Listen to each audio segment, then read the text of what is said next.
Welcome to Lunch at Circle. I'm Per Karlsson. I'm here with Martin McCourt, who we've invited here to speak about, among other things, mergers and acquisitions. You're Irish, I think, right? Indeed. Yes. So you worked in France, and you worked in some other China, countries. Singapore, Challenges US, with Germany. This question with mergers and acquisition has a bit of a personal touch to me also, because I used to work with a company which did a lot of mergers and acquisitions. We grew from small, not even 100 people company in France to over 1,000 people in 12 countries in Europe over about 2 years.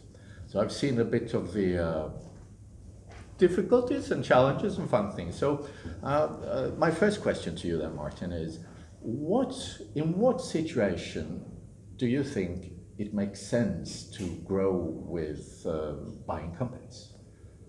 So I think the first thing is that mergers and acquisitions aren't an objective in of themselves. They only make any sense in the context of a global strategy. Yeah. So what I've done in the past is define the strategy for the company, and then there may be a role for M&A. Right. And the sorts of areas where M&A can make sense is one, what they call these days market sanitization. Okay. Which typically used to be called consolidation. Ah. When you've got a market with lots of competitors, too many small competitors, it can make sense to consolidate the marketplace, right, to gain in scale. Yeah. Second reason can be for technology. Yeah. These days, nobody is capable of inventing everything they need. Yeah. You know, sometimes you can license technology, sometimes you can partner, but often you want to have it inside the company. And in that case, it can make sense to buy startups typically, which we did a lot. And then the last thing can be, you want to get into a new business, which is maybe not too far away from what you've done historically. If you start from scratch, it just takes forever and ever to build a business organically. So if you're already a company with a certain scale, it's almost impossible to start something from scratch internally, because the metrics just kill it. You know, you have investments at the beginning and they turn up in the P&L as costs, and everybody complains that it's taking too long.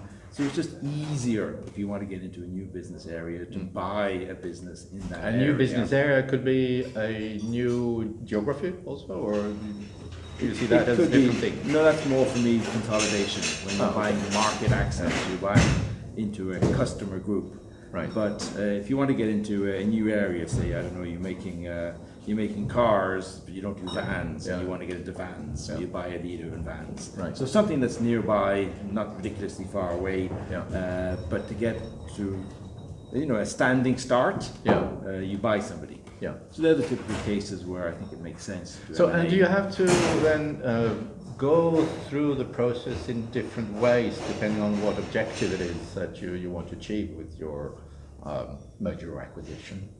Well, typically what I found very practical is that you want to get into first of all, you're clear what you're doing, why you're doing the M&A. So you define what your objective is, and then you try and find multiple targets.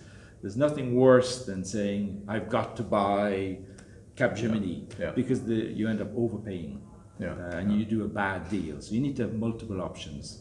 And ideally, you even have an alternate, which is an organic plan. So if I take more time and I spend more money in terms of expenses, I can get to the same place.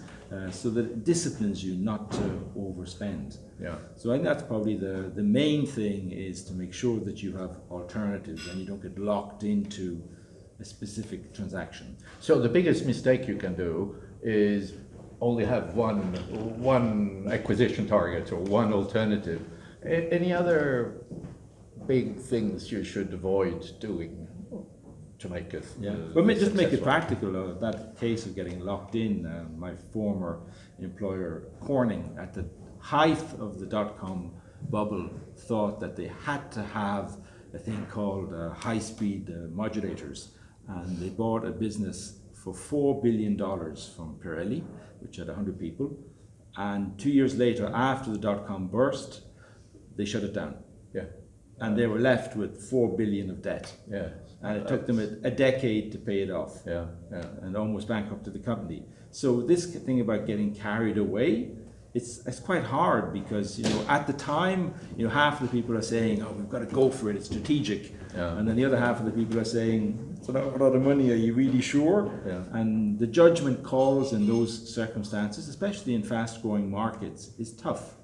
Years ago, when if you had a chance to invest in Apple or Google, people could say it was always too expensive. Yeah. And a few times, big companies have passed on buying upstarts. Yeah. Yeah. Should they've done it or not? It's hard to tell, unless either doing it or not doing it creates financial ruin. Yeah. So, Martin, just to finish this, a few words about you. What are you doing now? What's your kind of, tell us what your job or what your mission is right now? So for the last decade, I worked with Gemalto, and at Gemalto we doubled the size of the company, and we did a lot of M&A. We bought about 40 companies and spent over 2 billion euros doing M&A. Yeah. So we got a certain practice at doing it, and we just sold the company to Thales. So right now, I'm having a few days off. Okay. Martin, thank you very much. Thank you, pleasure.